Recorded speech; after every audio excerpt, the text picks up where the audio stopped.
Welcome, everyone. What am I doing here? Welcome, everyone. Welcome to the chill stream. It is 3:20 here in Michigan. And Sam, what are you doing still awake? That's got to be really, really early for you. Anyway, welcome aboard. As you know, the chill streams I'm doing very early here in the dojo. And that's why I'm talking very softly. I don't want to wake up everybody. Don't you like to sleep? It seems. Yeah, I don't know. I get up. I'm an old guy though, Sam. You're young. It's like when you get old, you don't need sleep. You're always up. So that's my excuse. But in your time zone, this has to be pretty late. So I didn't step on your feet, did I, Sam? For you weren't going to do a live stream, were you? I don't. Well, anyway, you probably went to bed. So welcome aboard, everybody. And we're going to finish up our treatment of Melito of Sardis. Actually, it's interesting. We did a similar thing on Sam's stream, and so we're going to go over some of the same material, but this is going to be part two of what we've done. So in part one, we talked about how Melito of Sardis's list is geared towards reproducing the rabbinic canon, because early in the second Christian century, the rabbis selected a single normative text as their scripture. And then the second Bar Kokhba revolt happened. Then after that, you had the Hadrianic persecution. And then eventually, under the reign of Antonius Pius, I believe it was, the Hadrianic persecution began to be lifted. And you have the Patriarch being reestablished in, actually as Usha. It wasn't Jamnia. It was moved from Jamnia to Usha. And then that's when you start having, in Rabbinic Judaism, a kind of normative, what do I want to say, start imposing the norm throughout the diaspora. And so Christians, during this period, in the second half to late second Christian century, are aware that there is some sort of canonical change when they're dialoguing, especially with Jews in the East, that there are certain books that are not being accepted. But I don't think they understand clearly exactly which books were accepted. So my theory is that's why Onesimus asked Melito of Sardis to give him a list of books in which the rabbis now accept, and then from those books construct a series of quotations, proof text, if you will, for Christian evangelism of the Jews. And that's what Melito does in his book of extracts. And at the very beginning of this book, that's where we find the list. And in our last live stream, we noticed that we see a familiar, something very similar happening with Epiphanius of Salamis, because in his work Panarion, when he's treating the Marcionites, now who are the Marcionites? The Marcionites was an early Christian heresy. They were Gnostic.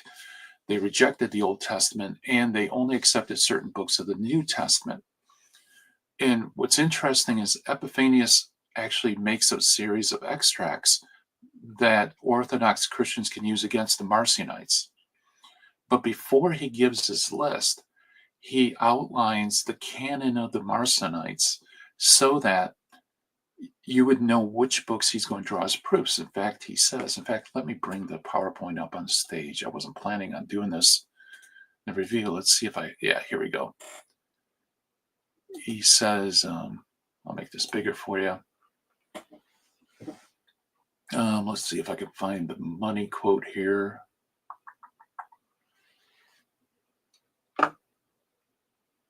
In his work on extracts, he says,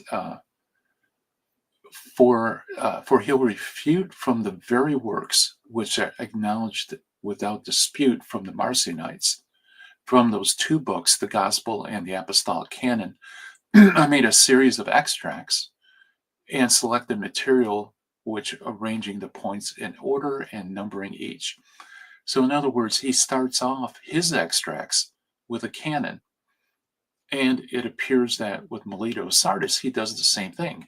He's making a series of extracts like proof text or quotes from the Old Testament for Jewish evangelism. And lo and behold, at the beginning of the introduction, as Eusebius tells us, he includes his list. All right. So that's what we're going to look at today. We're going to look at his list. Let's see here. All right. Melito's list. Because it's interesting that Melito of Sardis is almost always included in Protestant apologetics in support of the Protestant canon. Okay. He heads the list. I mean, after Josephus, he is the next earliest list, maybe Baba Batra, but in terms of Christian list, he's the earliest, at least the ones that we can know. And when you look at his list, and here's his list in Greek, you find out that it doesn't square with the Protestant canon. He omits 3 proto-canonical books of Lamentation, Nehemiah, and Esther, and he also includes possibly a deuterocanonical book, which he calls Wisdom. And we're going to focus on that last part for this stream. So that's going to be what we're going to be looking at today, folks. So welcome aboard to the chill stream, everyone. Just started. We're going to look at Melito's list. And like I just said, it doesn't square with the Protestant canon. So a bunch of maneuvers have to be made for Protestants to make it proof for their canon. They have to explain the missing books, and then they have to explain away the inclusion of wisdom. And by the way, if anyone wants to come up here and join me, the link is pinned at the top of the chat room. So I'd love to have you come on. And also, for those just joining, if you haven't subscribed, please subscribe, like, hit the bell, do that stuff. Helps support the algorithm, gets the word out that we are here. And actually, there's a lot of Protestants that frequent even these chill streams that are accepting the Deuterocanon, which is awesome. And so I encourage that but we got to grow the channel though. This information has to get out. It's still relatively small fish in a very, very big pond. And this is vital information. So also that would be appreciated. Also, please support all our brothers in the field. Since Sam is here, I always promote Sam whenever I can. Check out Sam Shamoun's material. There is none better on the internet when it comes to anything Trinitarian, really, or even Christological. Sam is the man. So if you haven't checked out Sam Shamoun's channel, go to Shamounian. And, if you haven't subscribed, you definitely need to subscribe, do all that stuff. Also, another person that's frequently with us on these chill streams is James. And James of Divine Mercy Apologetics. That's another person you need to subscribe, especially if you like Trinitarian, Christological apologetics. He's very, very good, in-depth stuff. He does deep dives, kind of like we do on this channel, but his is a lot more interesting. So support our brother there.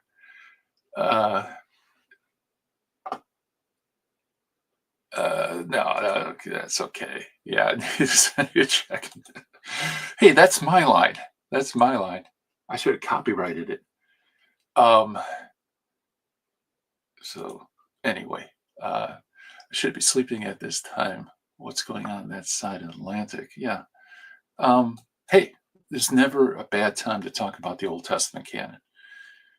And, this is one of the few times Sam Shamoun is asleep.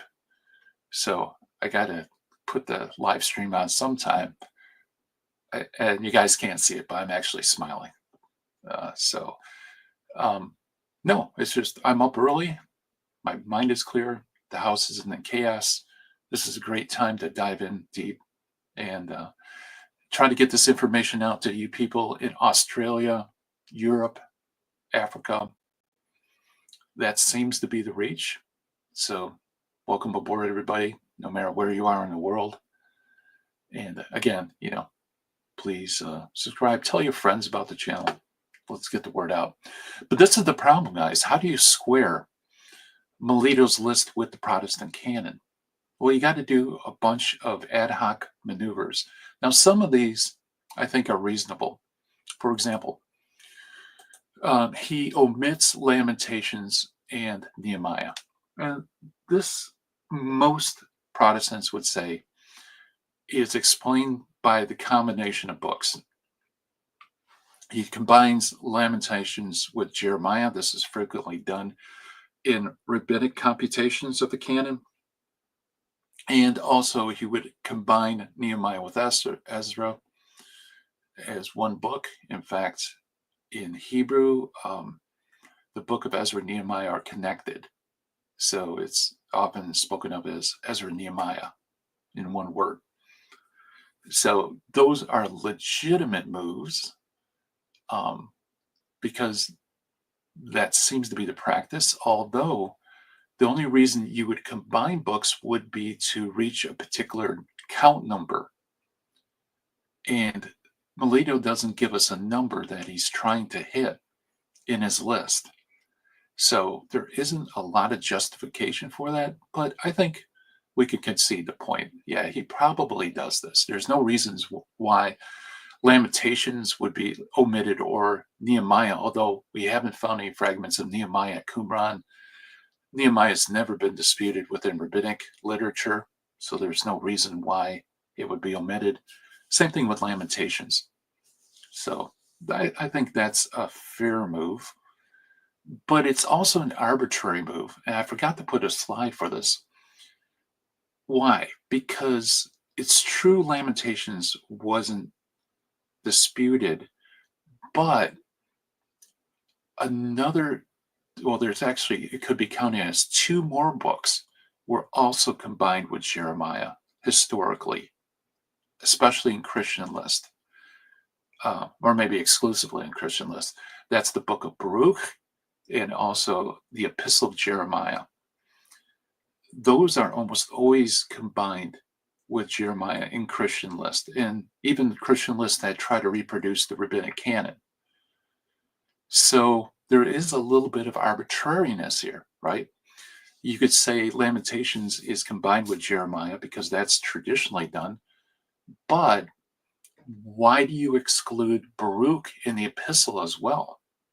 You really can't, right? So it's a little ad hoc. So there may actually be the possibility of the deuterocanonical book of Baruch and the epistle. And by the way, the epistle of Jeremiah in modern Bibles is the 6th chapter of Baruch. So it's combined with Baruch. So that's a possibility. Now, the more difficult thing for Protestants to square with the Protestant canon and Melito is Esther. And with Esther, unlike Lamentations and Nehemiah, Esther is commonly missed in Christian lists that try to reproduce the Hebrew or rabbinic canon. There's no fragments of Esther found in the Dead Sea Scrolls.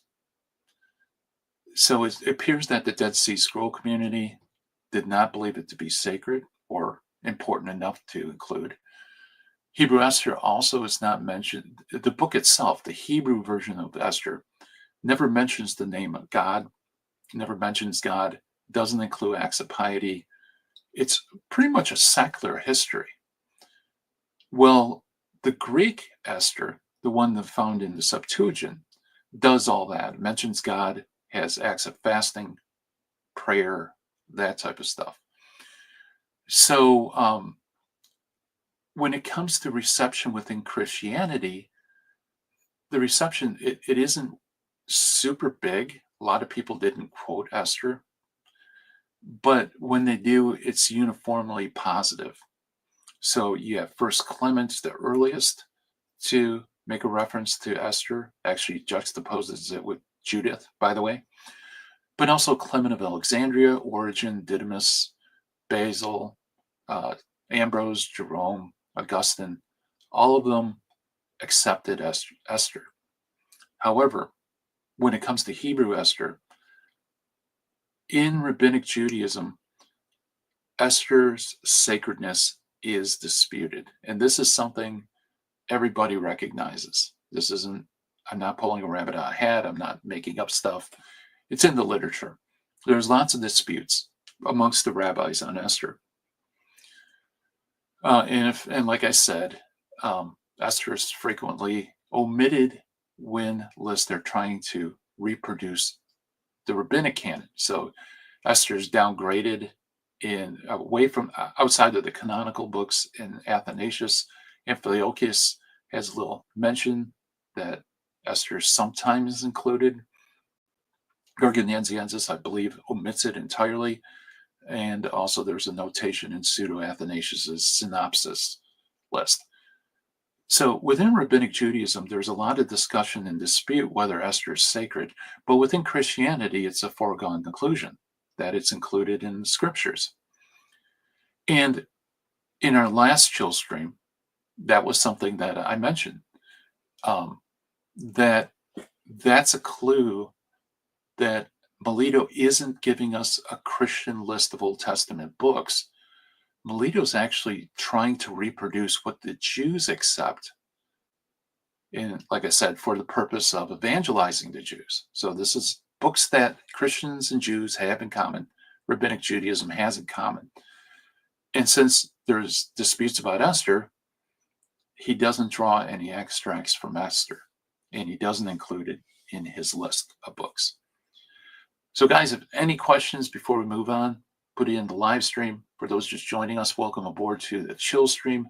I try to do this every Monday, Wednesday, Friday, sometime around this time, but it depends who's streaming and stuff like that.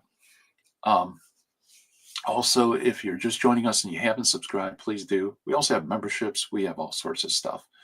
So I'm going to be putting out, by the way, just a little tease for members.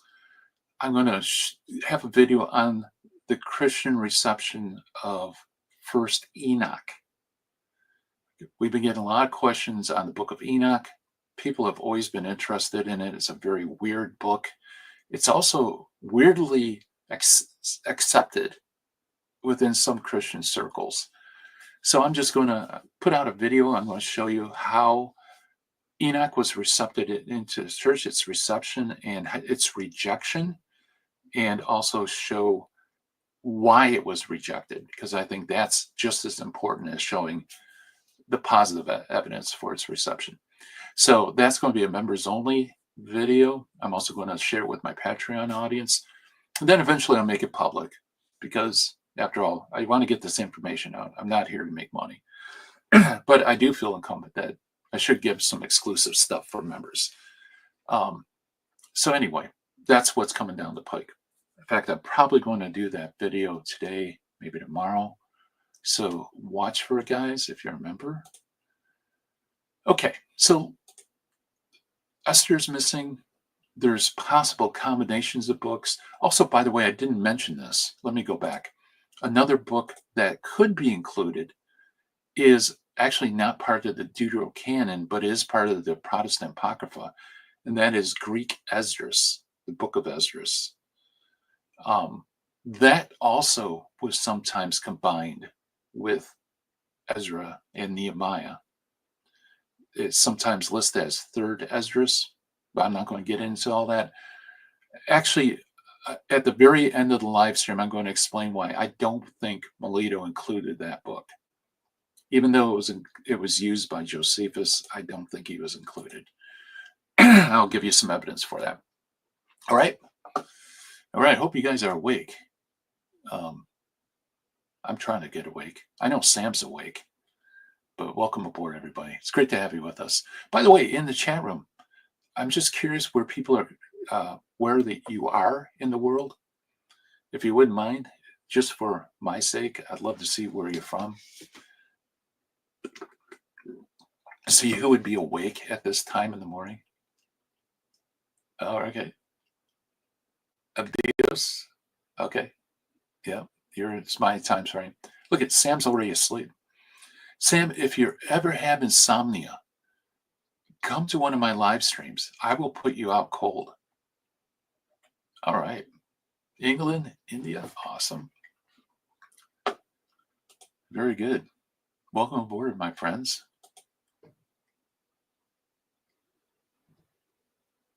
Yep. Yeah, I do that too. South Carolina, that's early.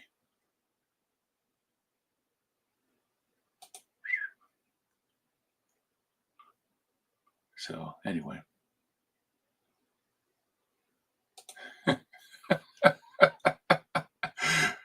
You're so bad. Knocks you out, huh? That's funny.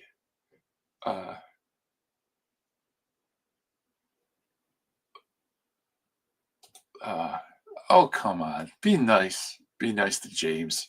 By the way, James, are you out there lurking around? Usually James from Divine Mercy Apologetics is with us. So if you're out there, James, click on the link. And Sam, if you want to come on board too, I'd love to have you with the discussion. Maybe you could wake up people for me. But okay, so this is what we're going to be focusing on. And by the way, if you guys do click the link, you want to come up, ask questions or whatever, please in the private chat, let me know where you are in religiously speaking, and also your question, or if you'd want to come up, because at this time in the morning, I miss things like people waiting in the backstage to come on. Okay, now let's talk about the question we're going to be zeroing in on today. And that is, all right, Greek Catholics here. All right. This phrase, Ikai Sophia, or Iki Sophia, if you want the modern translation, or modern Greek. He lists Proverbs of Solomon and his wisdom, Ecclesiastes, and Song of Songs. So what does he mean by and the wisdom, Ikai Sophia? Is he talking about an alternative title for Proverbs? Or is he listing an additional book named Wisdom? That's what we're going to try to dive into today. And this is obviously disputed by Protestants because, after all, you can't use Melito as proof for the Protestant canon if he's affirming a deuterocanonical book. Although the funny thing is that several other lists also affirm deuterocanonical books. But this one's particularly embarrassing. And even from a Catholic perspective or an Orthodox perspective, it is something that makes you scratch your head. Because I think you could say, yes, I see Melito is trying to reproduce the rabbinic canon, but the Book of Wisdom, Wisdom of Solomon, which is the deuterocanonical book of that title, is a Greek text. And not only is it originally written in Greek, but there is almost no evidence that the rabbis, at least in rabbinic literature, the rabbis were reading this book. It appears rather late in rabbinic literature, actually somewhere around the 7th or 8th century, I believe, early medieval time, Middle Ages, that you have Siad Golon mentioning it in an Aramaic copy he was reading of Wisdom. So that would be weird that here we have roughly around 170 AD, the Book of Wisdom popping up amongst the rabbis. So I'm going to give you my own spin on that. So it is weird. And for that reason, scholars have tried to lean on the first option, namely that Ikai Sophia and the Book of Wisdom is actually a reference to Proverbs. In other words, it's another title for Proverbs. So F. Bruce, in his book, Canon of Scripture, page 71, writes this, quote, "None of the writings of the Septuagintal Plus is listed." Now, what he means by Septuagintal Plus is the Deuterocanon. Okay, the book's not found in the Hebrew Bible, that is found in the Septuagint. The wisdom included is not the Greek book of wisdom, but an alternative name for Proverbs. According to Eusebius, Hegesippus, and Irenaeus, and many other writers of their day, called Proverbs of Solomon the all-virtuous wisdom. So according to Bruce, Proverbs is called the all-virtuous wisdom. Melito mentions wisdom after mentioning Proverbs. Therefore, Melito's just giving another title for Proverbs. Okay. And we have here Moses Stewart. He actually gets more in depth about this. This is an older standard work that's out there. All right. Good morning, Joey, or good afternoon, good evening, Joey, wherever you are. So Moses Stewart is actually not too bad. He's one of the old school Protestant scholars, tries to defend the Old Testament canon. I like him because he actually gives us his evidence for why he thinks what he thinks. And that's very, very helpful. So you can assess it. A lot of people don't do that. Good evening. All right. So you're in the evening part of the world. Okay. So Moses Stewart writes this. I'm going to skip the Greek for you guys. The Roman Church, we'll find that in this almost primitive father, but a very slender support, indeed none at all, but the contrary, for their Deuterocanon. If it be said, as it has been, that the clause in Melito of Solomon, Proverbs, and the wisdom means the Proverbs of Solomon and also wisdom, i.e., the wisdom of Solomon, one of the apocryphal books, the reply to this suggestion is easy. And then he quotes here Valesius. Nearly all the ancients remark on Valesius in this passage, call Proverbs of Solomon wisdom, sometimes the all-virtuous wisdom. So then he says, according to Dionysius of Alexandria, and also he cites this Jerusalem itinerary that was written much later, where it talks about Solomon sat there and there wrote Sapientium, wisdom, i.e. the book of Proverbs. Melito means then merely to say that the work of Solomon called Proverbs had also the name Sophia, wisdom. So this, I think, is where F. Bruce got his idea. I should have probably put this in reverse order.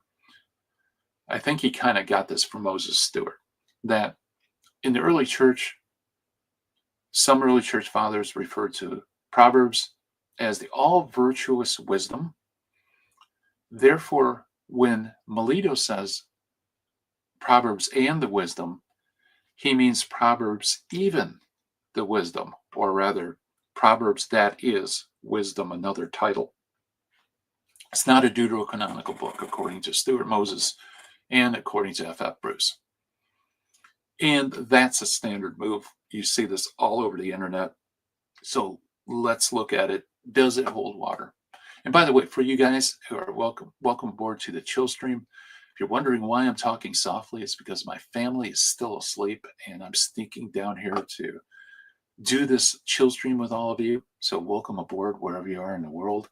If you'd like to join me on stage, if you have any questions, put it in the chat room, or if you want to join me on stage, click on the link That's pinned at the top of the chat room.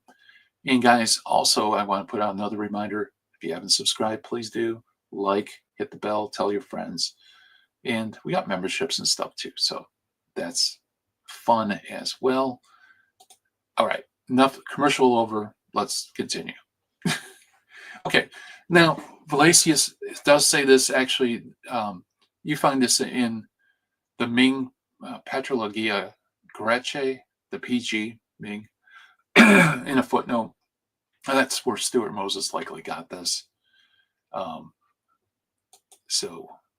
right, Bernadette, welcome aboard. Awesome.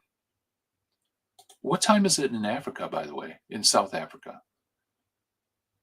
I know Africa is a lot like the United States. It depends where you are. It's a big continent.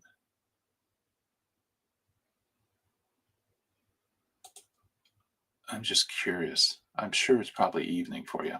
Well, welcome aboard. This will be a great podcast to watch before you go to sleep. All right. So let's break down Bruce's and Stuart's argument. It basically is this. The Book of Proverbs was known by an alternative title, the All Virtuous Wisdom. Melito speaks of wisdom. Therefore, Melito is proposing wisdom as an alternative title.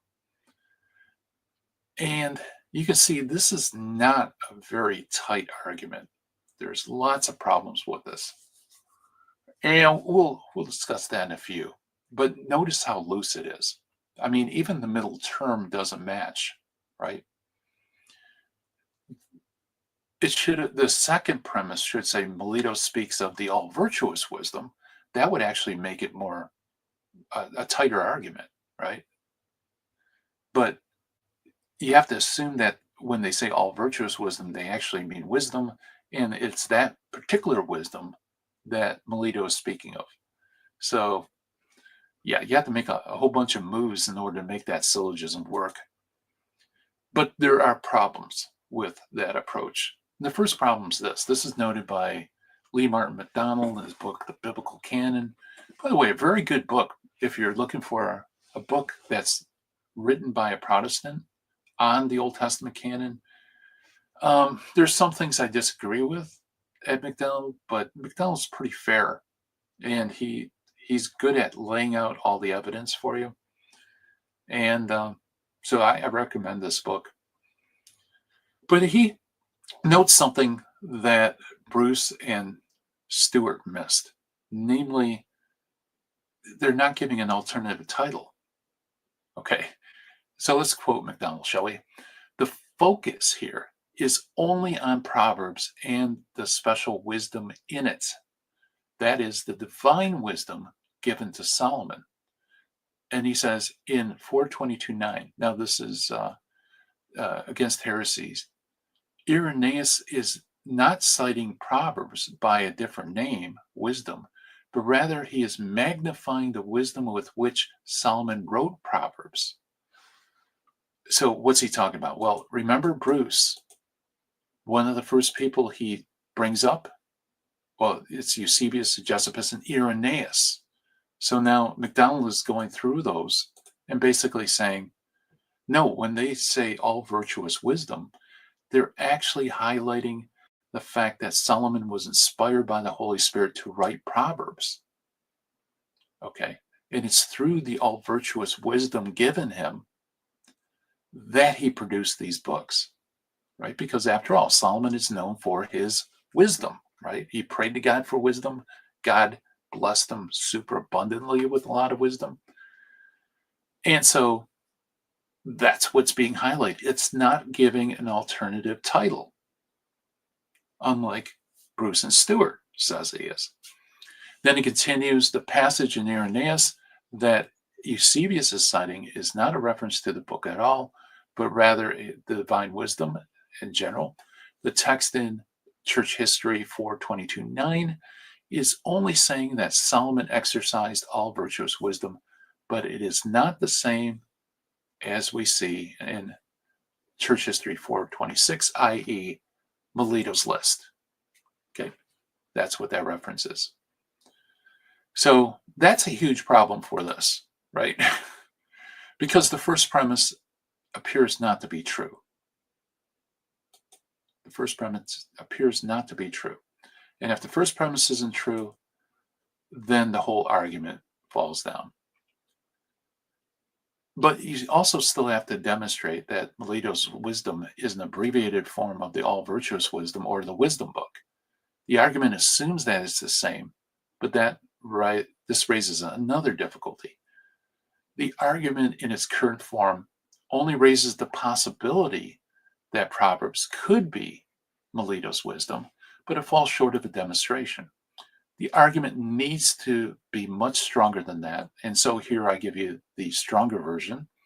The All Virtuous Wisdom is an exclusive alternative title for Proverbs. Melito's list the All Virtuous Wisdom. Therefore, Melito's All Virtuous Wisdom is an alternative title for Proverbs. Now, this is a tight syllogism, right? This would actually demonstrate what Bruce and Stewart and a lot of other people try to demonstrate, right? You got to first shore up premise one. You got to show that the All Virtuous Wisdom is a title exclusively given to Proverbs. Then next you have to work on the middle term, that it's actually the All Virtuous Wisdom that is being mentioned in Melito, that he is using this alternative title. And then the conclusion naturally follows, right? That's the only way this thing works. If you don't tighten it up like that, it's a terrible argument. So we already saw that there's problems with it being an alternative title, but there's also problems with it being an exclusive title. This is impossible. And don't trust me. This is from the Anchor Bible series commentary on Proverbs by Michael V. Fox. Michael Fox points this out. Amongst the early Christian writers, the book of Proverbs was called variously Wisdom, All Virtuous Wisdom, the Wisdom Book, and Wisdom the Teacher, references in Toy. These designations are not titles. So he confirms what Lee Martin MacDonald pointed out. These are not titles, but rather descriptions of the book's contents. Okay. So whenever the early Christians would say things like the All Virtuous Wisdom, the Wisdom Book, Wisdom the Teacher, they weren't emphasizing the canonicity of Proverbs as a book. They were emphasizing its inspiration. Okay, so that description is not an alternative title. It's an emphasis on the inspiration of Proverbs. This is going to be important. These titles are not found in manuscripts for Proverbs. Proverbs simply, there's no manuscript out there that the title of Proverbs is Wisdom, All Virtuous Wisdom, Wisdom Book, or Wisdom the Teacher. That's huge. That's huge. Now, Philip Schapp also makes the similar point here. And it's in the footnote, he says, this phrase, all virtuous wisdom, that's what it says in the Greek, was very frequently employed among the fathers as a title of the book of Proverbs. First Clement of Rome in First Clement 57 is, as far as we know, the first to use it. The word pentartios is applied also to the apocryphal Wisdom of Solomon by Epiphanius, or however you want to pronounce it, in its Weights and Measures, chapter 4, and others. Among the fathers, the book of Sirach, the Solomonic Apocrypha, and the book of Proverbs all bore the common title Sophia. Wisdom, which well defines the character of each of them, and this simple title is commoner than the compound phrase which occurs in this passage. So basically, Schaff is pointing out what Fox pointed out. This is not exclusive to Proverbs. Wisdom is also used, or all virtuous wisdom is also spoken of for the deuterocanonical books of Wisdom of Solomon and the book of Sirach. And like I said, if the all virtuous wisdom is pointing to the inspiration of the book, that this is written by divine wisdom given to Solomon, interesting enough, it kind of backfires on the Protestant because the all virtuous wisdom is also describes the deuterocanonical books of Wisdom and Sirach. Interesting enough. So anyway, for you guys, if you're just joining us, we're talking about Melito of Sardis. We're looking at his list. And specifically, what does he mean when he lists among the books and the wisdom? That's what we're doing a deep dive on. The chill stream today. Welcome aboard, everybody around the world. By the way, if you're new to the channel, subscribe. Also, in the chat room, let us know where you're from. It's kind of fun. See, I think I mentioned this before. I'm old school, and it just blows me away, the things you could do on the internet today. It's so powerful. I mean, whenever we got an international letter in the mail, it was like a huge event in our house when I was growing up. Now, it's like I can click a button and people around the world will see me instantly. It's just amazing, the internet. Such a blessing, guys. And, for us Christians, we need to be using this media to get the word out. Just like I'm using it right now to get the word out about the truth of the Old Testament canon. Also, guys, help our algorithm. Let's see here. How many likes? Don't forget to like. We only have 2 likes. We got 22 people here. Let's leave some comments in the chat room. Tell your friends. If you haven't subscribed, please do. All right. I am shocked James has not joined us. That's okay, though. I feel guilty tapping him, but the man is just a vast reservoir of knowledge. James of Divine Mercy Apologetics, which, by the way, guys, if you're not familiar with that channel, check it out, Divine Mercy Apologetics. If you love deep dives into theology, that's the way to go. And subscribe. He's been on our chill streams quite a bit, and I often bring him up, maybe against his will, to comment on this stuff.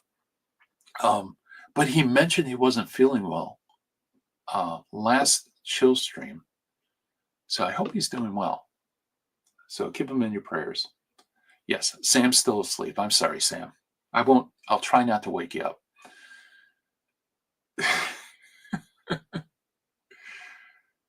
He's having internet problems. Oh, no. Oh, he is having internet. Okay. Well, maybe that's it. Okay. Well, sometimes that's worse than being sick. Oh, okay. Well, thanks for telling me that. Oh, boy. Well, yeah, I almost had some today, too. But thanks be to God, it worked out. So you guys keep close tabs on James. That's pretty cool. God willing, everything will get straightened out. Everybody, let's be quiet in the chat room. We don't want to wake up Sam. All right, so the all virtuous wisdom of Sirach. Here we have another commentary. This, I believe, is a critical and exegetical commentary on the book of Proverbs by Toy. That was mentioned earlier by Fox. He says the early Christian writers, the book of Proverbs was commonly called wisdom or all virtuous wisdom, Panartios Sophia, names which are also given to Ben Sira, that is Ecclesiasticus, and the Wisdom of Solomon. So you see here clearly scholars know it's not an exclusive title for Proverbs. And that's exactly what you need to do to make that argument work. It has to be exclusive. Otherwise, the strength of the argument simply fails, right? By him saying, and the wisdom, it could be another book. It could be wisdom. It could be Sirach, or it could be Proverbs. We don't know, right? So there you have it, right? All right, Gary, love your work, but cannot always give time to listen to live stream. We need accessible summary of essential points. to use it later. All right. Well, thank you. I appreciate that. Okay, everybody quiet. Don't wake up Sam. Don't type in all caps. We don't want to wake them. Here's an interesting comment. It's amazing now how many Protestants don't know about the 7 books of the Bible. Most of them are quite surprised when they find out about it. Yeah, I know. Isn't that shocking, Bernadette? They're missing 7 books from the Word of God. And these used to be included in all Protestant Bibles up to, well, even up to the 1800s. It's just recently removed. And they've been forgotten. And I think Protestants, at least those who were in the know, were relieved when it was gone, because the canon is, I think, the Achilles heel for Protestantism as a whole. I really don't think there's any way they can justify removing these books from the canon. And for apologetics, this is something that, if you can get a Protestant to talk about it, because they don't want to talk about the canon because it's a big, big issue, you can't lose. You really can. And the state of Protestant apologetics on this point is pretty sad. The lowbrow apologetics is terrible, like Christie and Turton Fan and those kind of guys.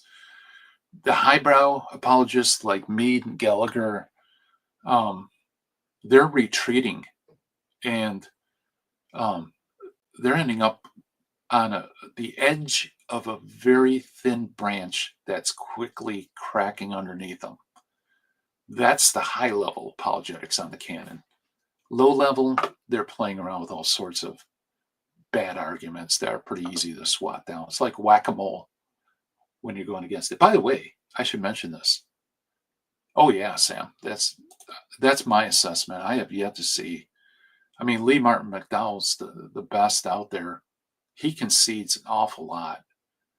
Mead and Gallagher, the more I research them, the more flimsy I find and problematic I find with their material. Although they're very good scholars, which really hurts my feelings. By the way, Sam, you weren't at the chill stream, but I did a chill stream. I think it was the Josephus series a few chill streams back, where I go through Mead and Gallagher's book on early Christian canon list, and I focus on Josephus, and you wouldn't believe the flip-flops they do on Josephus. It's amazing. So if you guys haven't checked it out, check out the Josephus series. Are they caving in? No, they're not caving in, but the arguments they're resting on is incredibly flimsy. That's why I'd love to debate or even just have a dialogue with Mead, because I think it'd be interesting to push him to see whether he would fall off that branch or the branch collapses. Because he knows better. He sees the evidence, and he's trying to work out some way Protestantism could be true on the canon, and it's terrible. Yeah. But Cameron Bertuzzi reached out to him to debate me. Yeah, I don't know if I told you this, Sam. And by the way, you guys, you can chat amongst yourselves while I'm talking to Sam. And Mead said he doesn't debate, although he will go to Protestant apologetic conferences and challenge people to come to the mic and refute them and talk to them privately. But he won't debate publicly, apparently. So I actually like the guy. He seems like a nice guy. It's just he's in a bad position. He needs to defend Protestantism, and there really is no defense, as far as I'm concerned, for the Protestant canon. It's riddled with problems.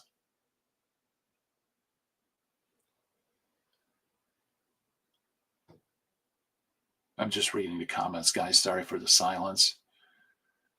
Let's see here. So-called. Yeah, I'm just reading Chris Lucas, The Protestant View Live.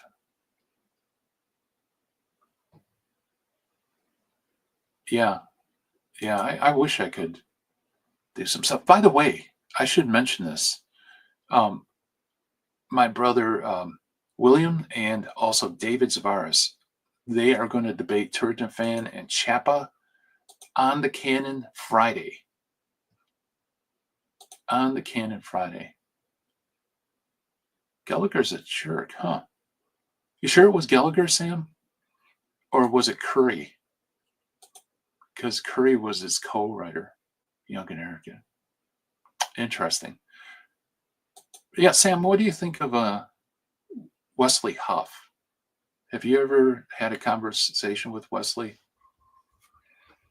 He kind of strikes me as a bit ignorant, or not ignorant. He's actually pretty knowledgeable in his area of expertise, but arrogant.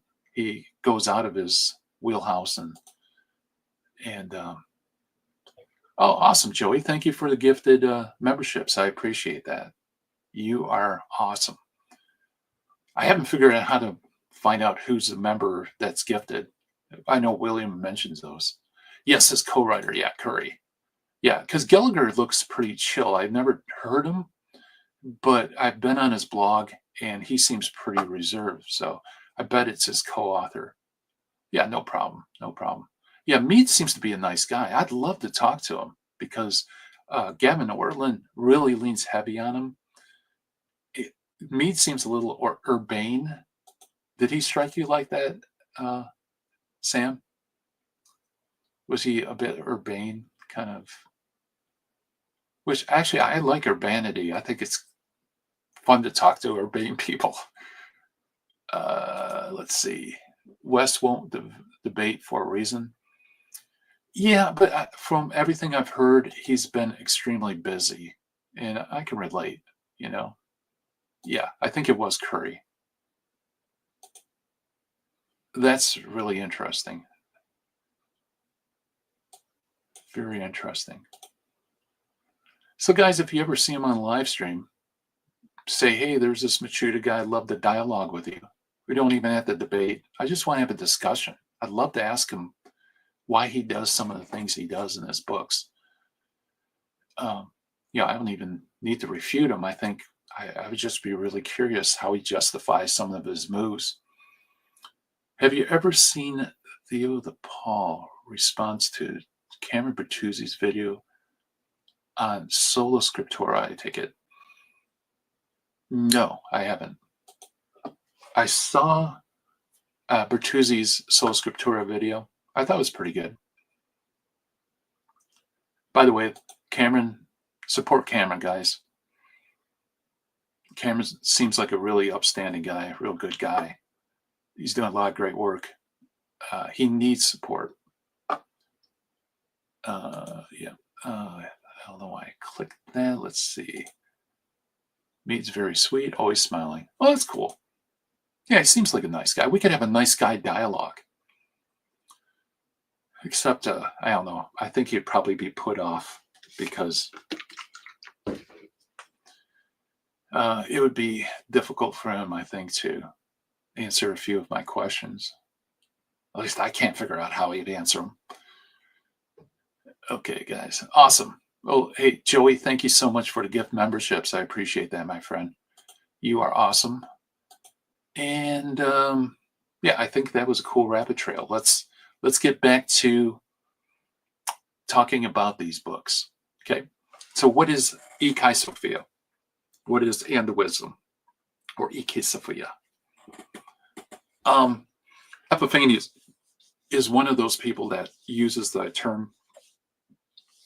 He says, for these two other poetical books, that by Solomon called most excellent, and again, it's called E Penartios, so the most virtuous, and that by Jesus, the son of Sirach, and grandson of Jesus.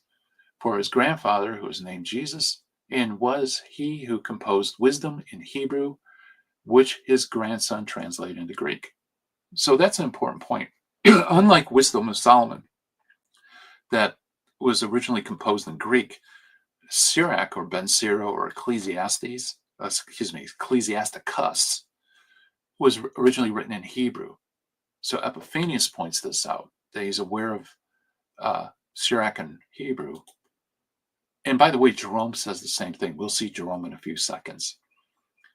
What's interesting also is Eusebius himself. Now remember, it's Eusebius who is giving us Melito's list. Okay. Eusebius, in another work called The Demonstration of the Gospel, also calls the all-virtuous wisdom Syriac, calls Syriac the all-virtuous wisdom. Let me put that in a proper sentence. Hey guys, it's 4 a.m. in the morning. Bear with me, okay? Yeah, he calls Syriac all-virtuous wisdom. So there's a prime example that this is not exclusive to Proverbs. He says, quote, and after him a second Onias, followed by Simon, excuse me. In those days flourished Jesus, son of Syriac, who wrote the excellent book called Wisdom. Now, it's translated excellent, but in Greek, as you can see here, it's panarteon, sophion. So Eusebius is aware of Syriac being called the all-virtuous wisdom. In Jerome's preface to the books of Solomon, he says, quote, also include, after talking about Proverbs in the 3 books of Solomon, he says, also included in the book of the model of virtue. And he actually inserts in Latin the Greek word panartios, Jesus, son of Syriac, and another falsely ascribed work, Pseudopygros. Boy, I can't, when it's this early, I just can't pronounce Greek. So sorry, guys. That area of my brain is still asleep. Which is titled Wisdom of Solomon. The former of these I have found in Hebrew. So this is interesting that Jerome actually had a Hebrew copy of Syriac. Okay. That was lost, but it was found in Qumran and also in Masada. So we have portions of Hebrew Syriac. In fact, most of the Syriac, I think, we can have the Hebrew text for. Before that, all we had was the Greek.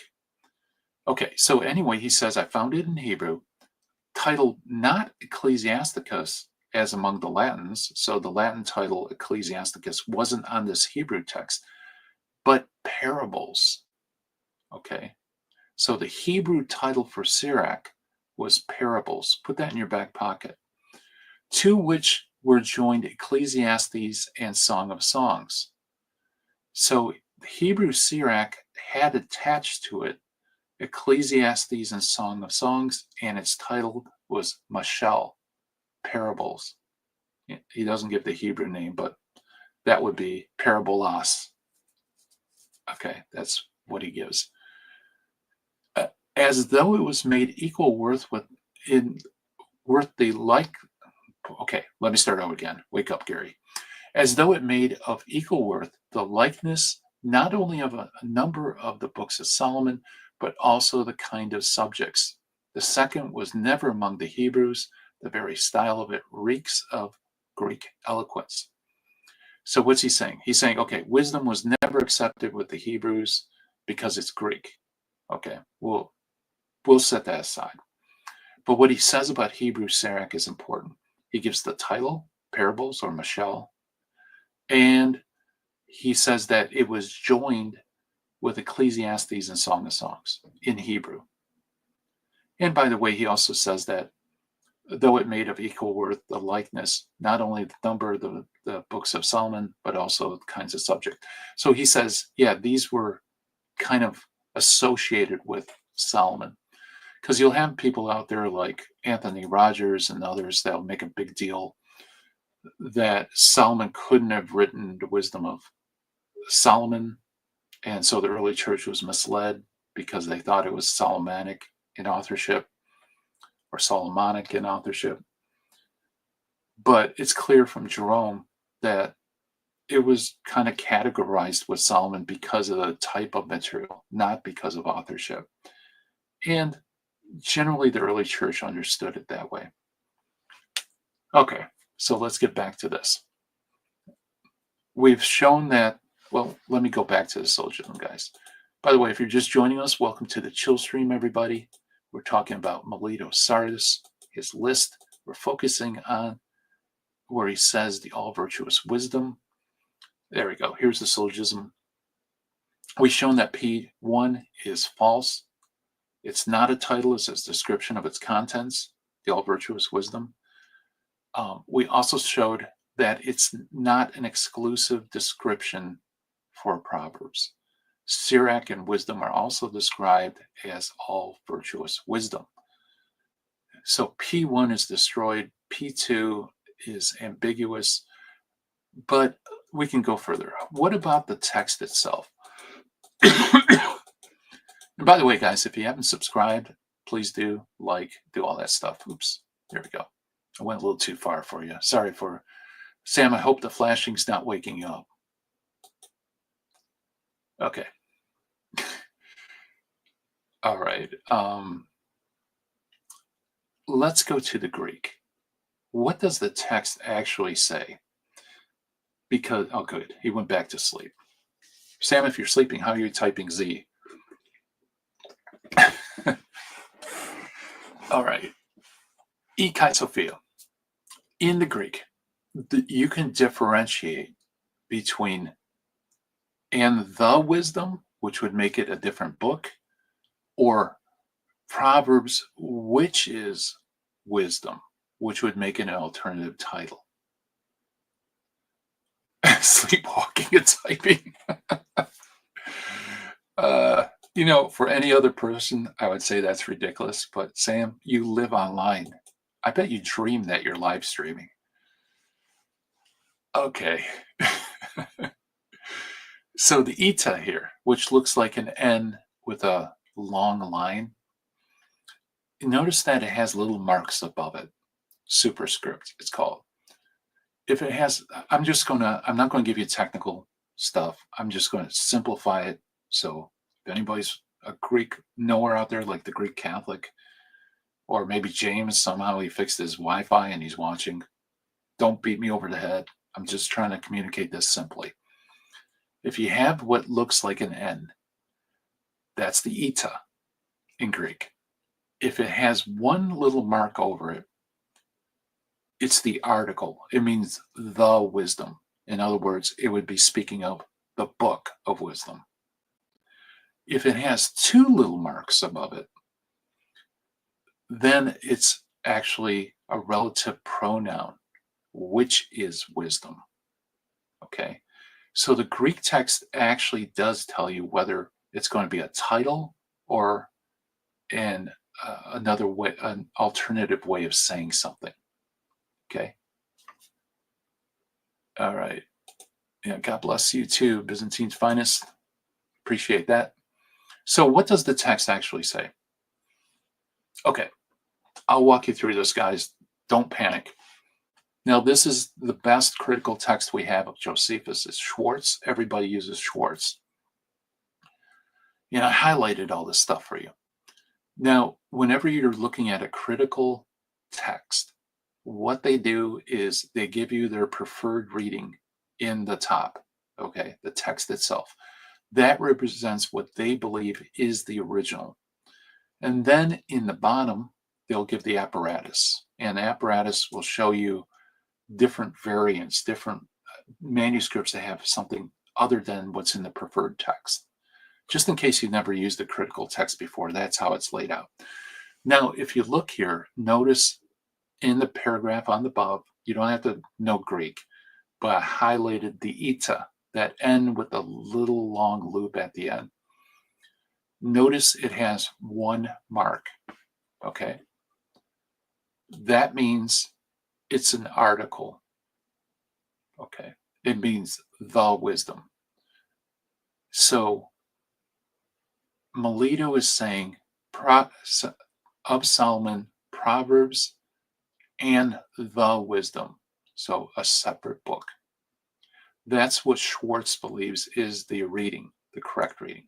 Now, on the bottom, I shortened it for you so you can see everything. There's the critical apparatus. What I did was I highlighted in yellow the variants that essentially say the same thing. And then I put in green the variants that say that's a relative pronoun, which. Okay. And as you can see here, the first one highlighted in yellow, it has the reading above. E Kai. So the wisdom.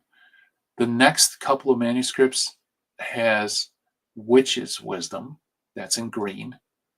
The next one in yellow just simply has Kai. It doesn't even have an article, which would, I believe, say it's a separate book. He would be saying Proverbs and Wisdom. So that's one variant. And then you have Kai E Sophia. So basically the words are reversed. The order is reversed, which doesn't change anything. So it's still the wisdom. In Greek, word order doesn't really matter. You can rearrange the words and you know what the sentence still says. It's not like English that word order is important. And you can see here that's attested quite a bit. And then it has witch's wisdom, and then it has the Latin quae et, witch's wisdom. By the way, the Latin there has lambda, that is Rufinus, the contemporary of Jerome. He made a Latin translation of Eusebius, and he renders it in Latin as witch's wisdom. So he sees it as an alternative title. And at the very, very bottom, I give you the Latin, and that's Rufinus's translation, quae et sapientia, which is wisdom. Okay? So you can see there is some variety in the manuscripts. And the reason for that, I believe, is simple. Because we're dealing with a tiny little mark that's made over the eta, whether there's one or two. And as you guys probably can tell, there's not a big difference. If you're looking at the manuscript and you're copying it, you could easily miss a second little mark, or you can omit the second mark. You could make all sorts of mistakes. We're dealing with minutia. And that's why I don't put a lot of weight on this, because I think it's possible that this could be mistaken, and maybe it's which is Solomon. In fact, Rufinus, which I would normally give a lot of weight to, because he's her early father is translating it, he could have been mistaken. Maybe his manuscript was one of the minority manuscripts, or maybe Rufinus had bad light and he couldn't see, and he thought he saw a second mark when it really wasn't there. Who knows, right? Because we're dealing with tiny little dots, right? Little marks. Very, very easy to make a mistake. So I don't lean a lot on manuscript evidence, even though Schwartz's critical text affirms my interpretation. I believe it's actually a separate book. So that is my contention. So even though this affirms what I believe, I don't think you should give a lot of weight. I think it's kind of up for grabs because we're dealing with tiny, tiny little markings in manuscripts. Okay, so here we have that.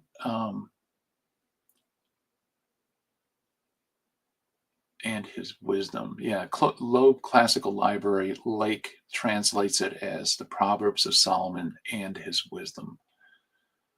Be that as it may, we have another argument. And Sam, we were just talking about how I'm becoming less and less impressed the more I dive into Mead's work. We went over this on your channel, but this is a great example. So Mead and Gallagher, when they're treating this list, let's see.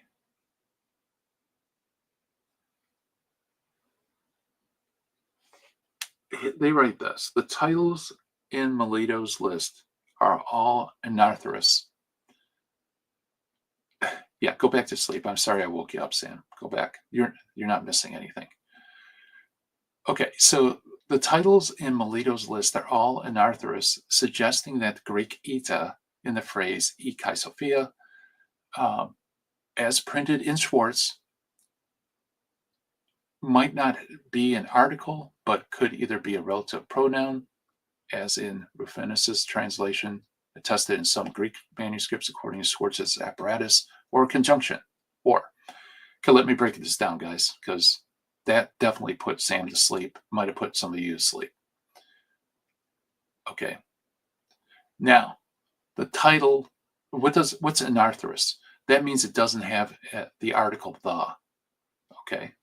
So Mead and Gallagher say that because all the other books in the list don't have an article, then that means that this definitely cannot be an article.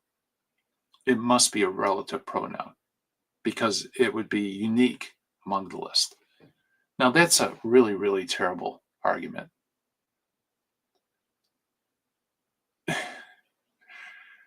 A really bad argument.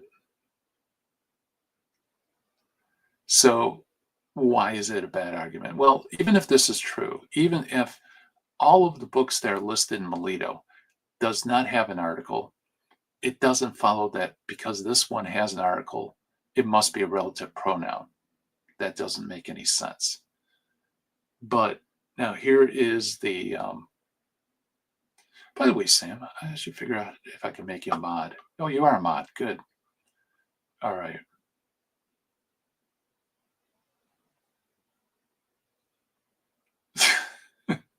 Okay. Watch this, folks. They're wrong. There is a book that's listed with an article. Now, this is the Melito's list in Greek. I'm using it for another point, but I'm just going to use it here. Notice here on the upper left, the 12 minor prophets has an article. It has the word the. Okay. Ton, the Decon, Hen, Mono, Bibli. The 12 in one book. Okay. That's what it literally says. That's what it literally says. So Mead and Gallagher, when they say that all the books outside of this is anarthrous, I don't know how they missed it. There is an article for the minor prophets. Now they might say, well, it's required. You have to have an article because the 12 is a title. But that's not exactly true because if you go to, there's another work in antiquity known as Pseudo-Athanasius Synopsis of Scriptures. It uses the title 12 prophets without an article. So Melito could have said the 12 prophets without using an article, but he does use an article. Ton didekon, dodekon, excuse me. So they're flat out wrong. They're flat out wrong. So their whole point kind of falls apart. The titles for Melito's list are all anarthrous. We saw that there isn't a title that does have an article, so that doesn't work. But one could turn the tables on Mead and Gallagher, right? You could argue that no book in Melito's list contains an alternative title, and no book in Melito's list has a relative pronoun. So what about that? Doesn't that argue that this must be very likely a book? Well, not necessarily, but it just shows that how pointless their argument is. And by the way, notice that they are here going against Schwartz, which is kind of interesting. They're saying, yes, the preferred reading based on manuscript evidence is that it is an article. Nevertheless, we're going to go against Schwartz. We're going to go with the minority of manuscripts because it doesn't have, it's the only one that would have an article. So it likely is an article. Well, there's no other pronoun, so it's likely not a pronoun either by that logic. Hopefully that makes sense. If you guys are lost, put that in the chat room. Put it in the chat room if you have problems. All right. By the way, Sam, if you want to come to the mic and join us, you're more than welcome. But you're sleepwalking. I don't know if it's good to also live stream while sleepwalking. Okay, so this raises an interesting point. Why does Melito need to disambiguate Proverbs? Like, everybody knows Proverbs. Proverbs is undoubtedly in the Septuagint, the Greek translation of the Old Testament. Proverbs is in the Hebrew Bible. No one can, well, there was some discussions as to whether Proverbs was sacred or not, but it was counted in the list. It's on all Christian lists. Everybody knows what Proverbs is. Why do you have to give an alternative title for Proverbs of all things, right? I mean, if there was a book that it could be confused with, I can see that. But the Proverbs of Solomon is pretty well known, pretty well established. So why Ikai Sophia? Why add witch's wisdom? It doesn't, I don't see any necessity to that. I don't know if you guys do too, but I don't see it. So he identifies Proverbs by the usual title of the Septuagint. Okay, so everyone would know what he's talking about. And as Michael Fox noted, wisdom, all virtuous wisdom, wisdom book, wisdom the teacher, they're not found in any manuscript of Proverbs. So not only would Melito, not only is there no need to disambiguate Proverbs from being confused with some other book, but by him giving an alternative title of wisdom, that would actually make it even more ambiguous, right? It would make it confused with other books.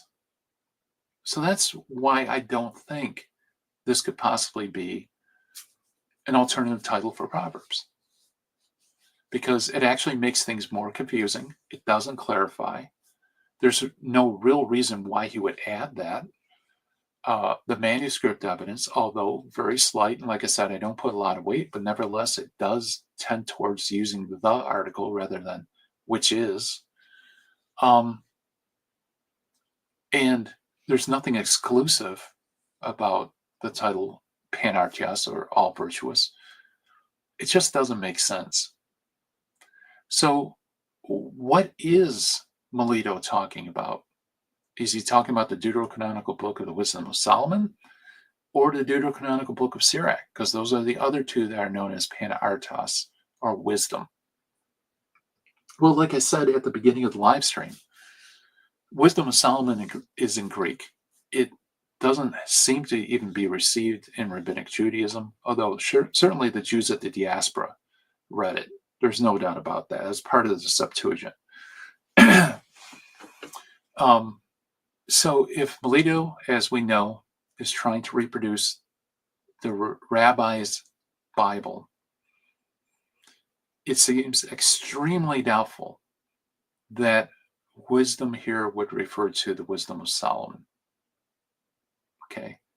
And that's why people tend to go for the alternative title for Proverbs, because the wisdom of Solomon seems very unlikely.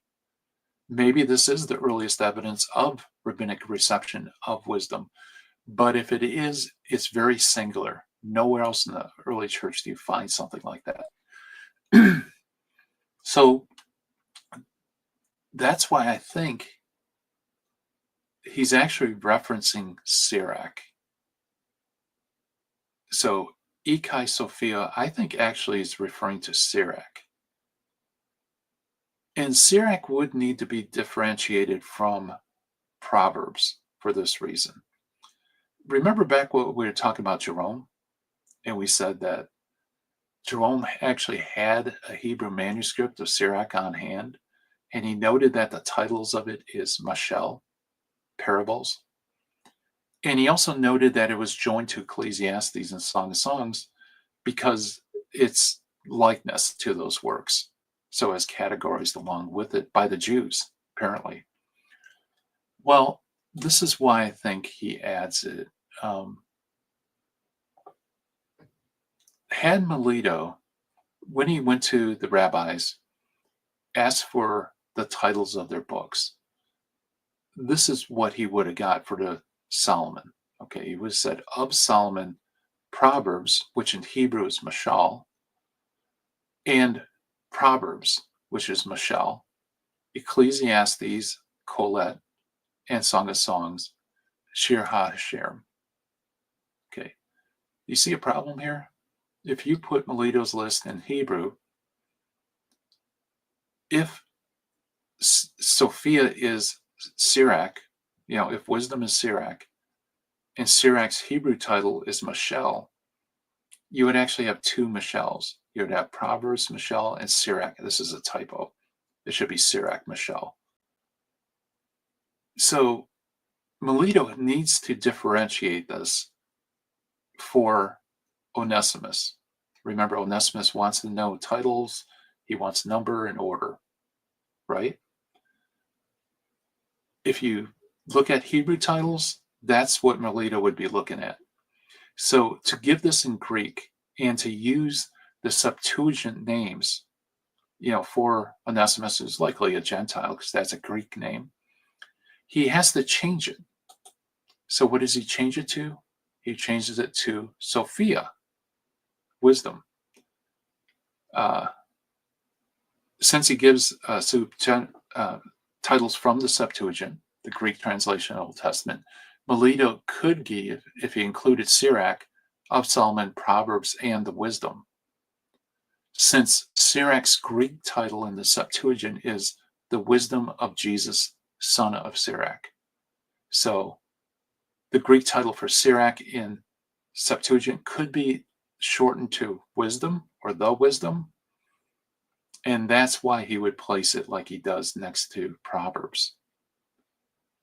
Furthermore, and this is, I think, very important, the book of Sirach, Ben Sira, gained positive reception in the Jewish diaspora, but even in circles in Rabbinic Judaism in the East. Not to mention early Christian fathers, both East and West.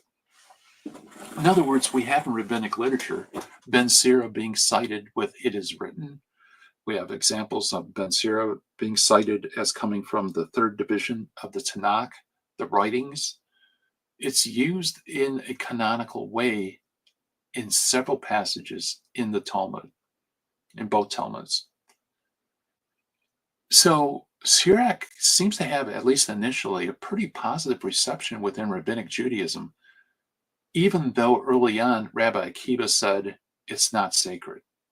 And scholars have noted this, right? There seems to be a tension here because Akiva says this isn't sacred, yet we find in later rabbinic writings people using it as sacred.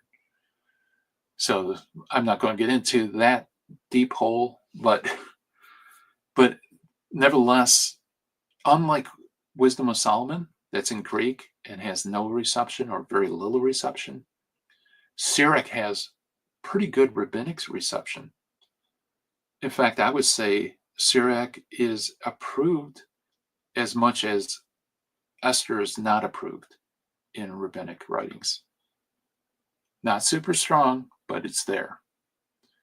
So that means this is actually a pretty good candidate for "and the wisdom." Is that it's not referring to the Wisdom of Solomon, but actually Ben Sira.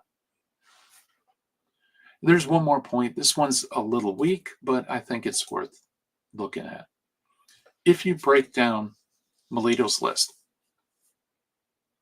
in Greek, don't rely on translations, but looking at Greek, what you find is this. First, he gives 21 book titles, which is a little odd because generally computations of scripture is 22, 24, 27 for the rabbis. Okay. 21 is kind of odd. Okay. Now, someone could say, yeah, maybe Esther was accidentally omitted and it would have been 22. The problem is there's nothing to back that whatsoever. We don't have any copies of Eusebius where it has Esther in it. It's omitted in all these. Okay. So there's no backing for Esther being in there. And like we said, there's good reason to believe it wasn't in there because the rabbis weren't sure whether it was sacred or not. Okay. Um, so if Ekai Sophia is referring to Sirach or an additional book, whatever that may be, the number comes out to 22, which is a traditional number for combining books. Isn't that interesting? If it's an alternative title for Proverbs, then we have the odd 21 books. Okay. There's something else we can even add, and this is very slight. I'm not going to put a lot of weight on it, but I think it's interesting. When I was reading Melito's list in Greek, I noticed this. It seems like he uses the genitive form of words as subtitles. Now, it's not completely consistent throughout the text, but it's kind of consistent. For example, at the very beginning, he says, of Moses 5. That's what literally says in Greek. So he uses the genitive singular plus a number. So under the category of Moses, there are 5 books, and then he lists the 5 books: Genesis, Exodus, Leviticus, Numbers, Deuteronomy. Or actually, it's in there. Sorry, I'll actually read it. Genesis, Exodus, Numbers, Leviticus, Deuteronomy. Then he has Jesus' name, that's Joshua. He has Judges with a nominative. He has Ruth in a nominative. And then he has of the king, or of the kingdoms, or reigns, 4 books. Okay. Then of Peripolypinum, 2 books. So he gives a genitive of something and then a number if there's more than one. Of Psalms, David, which is kind of interesting, right? Why does he put it that way? Well, maybe it's because he realizes there are other Psalms that are circulating out there, like the Psalms of Solomon, for example. So he wants to stipulate that the Psalms that are being approved is the ones of David. Okay. So you have of Psalms, David. Then we have of Solomon. And then he has Proverbs and the Wisdom, Ecclesiastes, Song of Songs. Now, this is a little unusual because it should be Proverbs, Ecclesiastes, Song of Songs. But why insert Sirach, if it is Sirach, between Proverbs and Ecclesiastes and Song of Songs? Right? You see that problem with the order? It's a little weird. And by the way, this is the reason why I don't believe he used Greek Esdras, because if you look at number 21 on the bottom, it just says Esdras, but it's in the nominative singular. So that tells me that there's only one book. There's not a category of Esdras. In that case, he might have used Greek Esdras. So I don't think Esdras is rolled up in this. Okay, continue on. The book order is interesting because in the great codices of the Septuagint, Proverbs, Ecclesiastes, Song of Songs is in that order. But in Jerome's preface, he has Proverbs, Ecclesiastes, Song of Songs, and then he adds and separates Sirach and Wisdom. That's the order he gives it. But remember what he said about the Hebrew text. He said the Hebrew text, you have Sirach, to which were joined Ecclesiastes and Song of Songs. So according to his Hebrew text, the order was Proverbs, likely Proverbs, Sirach, Ecclesiastes, Song of Songs, which is the exact same order Melito gives. You see that?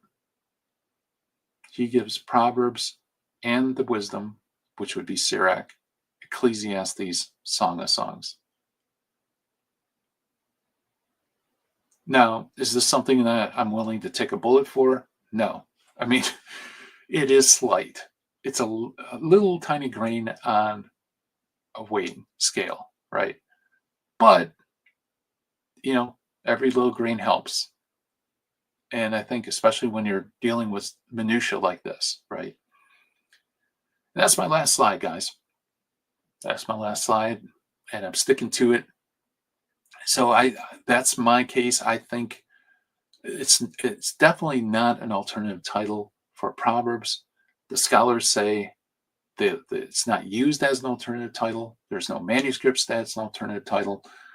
Therefore, the manuscript evidence points to the article and the wisdom as a separate book. That brings the number to 22. It also would make a lot of sense if the wisdom was actually the wisdom of Sirach, or the wisdom of Jesus, son of Sirach. And Sirach is pretty well attested by rabbis. So just like Melito omits Esther because it's disputed by the rabbis, it appears that here in 170 AD, we might have possible evidence of a rabbinic reception of Sirach that was later vacated, which is very interesting for the history of the canon. All right, guys. I hope Sam, if he's asleep, I hope he tuned out because the outro is going to be loud. It might wake him up. I want him to have a good nap because he's got a lot of work to do on the internet today. Okay, guys, I hope you enjoyed the live stream. By the way, as a trophy to those who are going to be watching it, if you could, in the chat room, to prove that you made it to the end of the live stream, I want you to put the number 22. So put number 22 in the chat. Let everybody know that, yes, you actually watched this entire live stream, and that's good on you guys. All right, we are going to do a team live stream today at 1:30 p.m. Eastern Time. Going to have William Albrecht, David Zavaris, and myself going to come on. We're going to answer questions on the canon. That's a ton of fun. 1:30 Eastern Time live stream. Don't want to miss it. Thank you so much for coming on. I can't believe that we've had this many people from all over the world. You guys are awesome. God bless you for all the gifts, memberships, and your support, and actually being willing to go through this. And Sam, I hope you have a great sleep. Get some rest, my friend. Save that voice. You need to hear it. And last call for questions in the chat room. Any questions at all? All right. Well, guys, God bless. Hope you all have an awesome, awesome day. And I'll see you at 1:30.